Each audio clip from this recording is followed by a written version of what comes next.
the goalpost is shifting slowly. And actually, in this case, in the recent decade, it's shifting a lot faster. So essentially, what it means is what used to be a normal summer and what people may have in their memory of 1976, for example, this is actually warmer than that. It's now the first time since records began that temperatures have exceeded 35 degrees in May, June and July in the same year.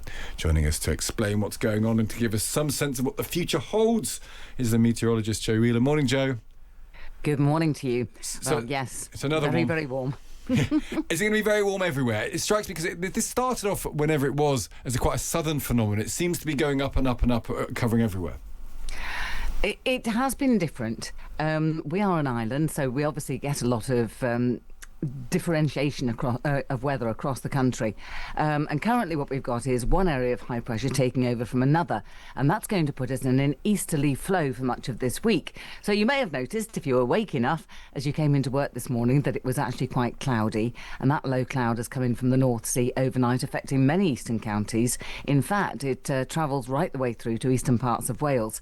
So a little bit gloomy to start, may even be some patchy rain and drizzle, talking to you, Luton Airport, and that will burn off slowly through the course of the day.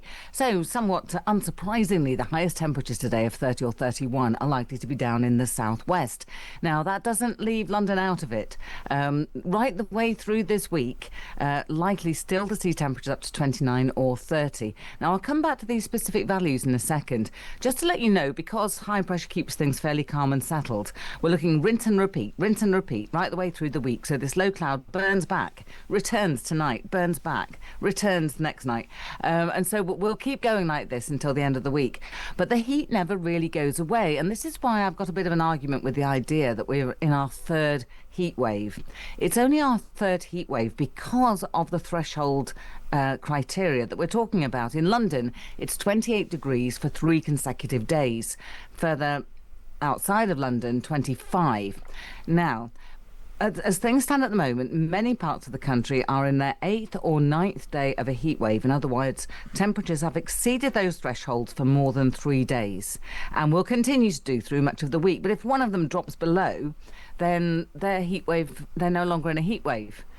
Even though if you vacillated between 27 and 28 degrees Celsius, we'd all think of it as a heat wave, but technically it's not. It's a bit like the technical way of measuring a recession. It's sort of it's the way an economist measures it rather than actually necessarily how people feel it. Jo, you're not going to tell me the answer to this. When is it going to be 22? Substantially across the country, 22 degrees, a little bit of sunshine, a little bit of cloud, maybe some nice drizzle at the end of the day, just nice. I would say anywhere along the east coast this week because... Oh, lovely. Well, they're going to start with the low cloud, then the low cloud burns back. You will find some sunshine and temperatures obviously will be knocked back a little bit because of that early cloud. So I'd say anywhere along the east coast is probably going to be quite good this week. Now, we do start to see a bit of a change. There's a risk of thundery showers coming up from the southwest, which is where we're looking at the highest temperatures, and therefore they're likely to be a little on the feisty side.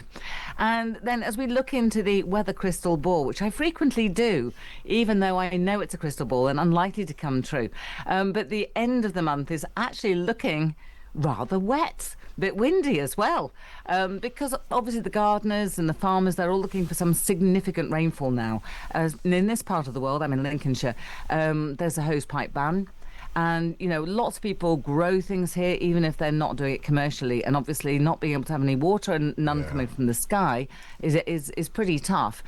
So always looking out for that bit of rain. But it could well be around the 24th before we see anything significant. 24th, that's 11 days away. Jo, my maths tells me. Good to speak to you. You too. That's Jo Wheeler there, the meteorologist, not entirely making me feel happy about it. Lisa makes the point, stop moaning about the weather, Stig. You sleep with AC, you sit in a studio with AC in your shorts. The humidity is unpleasant, but the sky is blue. And think about all the vitamin D you're getting. Enjoy it. The winter is coming on all fronts. Yeah, we've got to store up that vitamin D for the winter, don't we? The Met Office has estimated that heat waves in May and June caused more than 2,700 excess deaths across England and Wales. These figures are approaching the numbers killed by the heat waves in continental Europe. Dr. Malcolm Mistry from the London School of Tropical Medicine was part of the study. We can speak to him now. Malcolm, morning to you. Good morning. This is a worryingly large number. Were you surprised? To some extent, yes, but given by what the numbers were estimated in previous years and starting from 2022, These numbers are more or less in line what would be expected during such prolonged heat spells. And is this from people who are collapsing and dying from heat exhaustion? Is it as straightforward as that? No, actually, it's not that straightforward because it's quite difficult to attribute deaths to heat because there are a lot of underlying health conditions such as heart, kidney, diabetes, and these conditions are often exacerbated by heat. So while heat exhaustion and heat stroke could be a little bit more directly attributable to heat, the other underlying conditions are often unnoticed and they pass on as secondary deaths when it comes to heat. So could this number be actually understated then? I wouldn't say it would be understated. I think it would be broadly in line with what we are expecting. If the numbers are understated, it basically points towards general population not paying attention to the heat alerts that have been issued by the Met Office and the UKHSA. So it's all about the behavioral aspects mainly.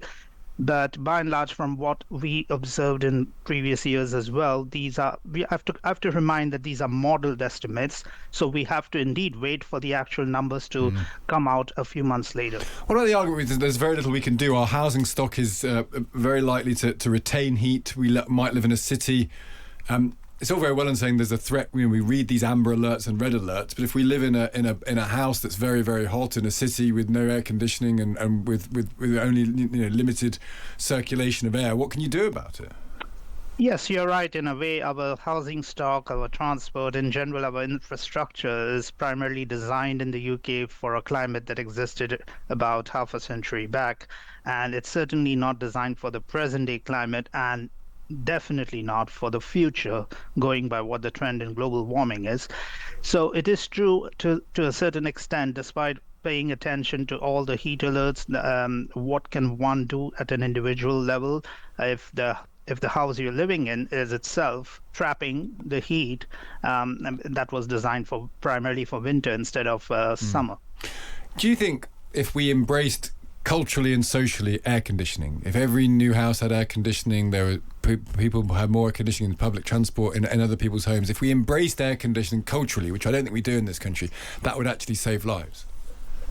So we have to keep in mind that air conditioning is not a sort of an answer for all the problems that we see during heat waves. Well, in certain places, it is a must, no doubt. For instance, hospitals, old age care homes. These are the places. Schools, maybe? To a certain extent, schools as well, yes. But I think before that, there should be a far more greater push towards passive cooling and also increasing the green space in urban areas in particular to see the co-benefits on health. So while air conditioning indeed, again, is important in certain parts of the society, and we cannot shy away from that, but I think we have to keep in mind that air conditioning cannot be a universal answer because what it does is it also potentially takes the heat out from indoors and it's putting it outdoors. So it's increasing the urban heat effect and potentially also increasing your energy bills. And especially if it's fossil fuel driven, we are going back to the same problem of emitting more greenhouse gas emissions. What do you say to people, just finally, Malcolm, who'll say, this is summer, it gets hot in summer, it was hot in 1976, we do have heat waves. You just stop moaning about summer, stop expecting the state to save you from difficult situations, just get on with it. Yes, we hear that as climate scientists, as climate and health experts very often, but I think we have to keep in mind that the goalpost is shifting slowly. And actually, in this case, in the recent decade, it's shifting a lot faster. So essentially what it means is what used to be a normal summer and what people may have in their memory of 1976, for example, this is actually warmer than that. We are talking about a couple of degrees warmer. Yeah. It's definitely having a much greater impact on the human health and the society in general. So we have to keep that in mind. With climate change, the goalpost is only going to shift further ahead, and we cannot keep saying this is a normal summer anymore. Yeah, Malcolm, good to speak to you. Thank you for joining us. Thank you. That's Dr. Malcolm Mistry there from the London School of Tropical Medicine. I don't know anyone, Kate, who is 30 or over who could not say the summers we are having in the last 2 or 3 years are not dramatically different to the summers we grew up with. They're not even the same sport. I don't think these two summers. They are definitely hotter. I do think we experienced it. This is going to sound strange, but we moved from the countryside or somewhere more rural to a city, and you do experience the summer feels hotter in a city. There's anyway. no doubt about that. That's but true. I think you're right. Things have definitely ramped up. Even in the last 2 or 3 years, it feels like things have ramped up a bit. It just feels the idea that, from I know my parents live in the Midlands. It's not rained there. I mean, it's just not rained in like 2.5 months. It's 30 odd degrees consecutively, day after day after day after day. I don't remember that ever when I was a kid, ever happening. And people can say, and you get people moaning on about it. They don't believe anything. I think you've got to believe your own senses. Walk outside for a week, and do you think it's the same as it would have been 20 years ago? I think the answer to that must be no. Yeah, and we'll need to make some changes to deal with it.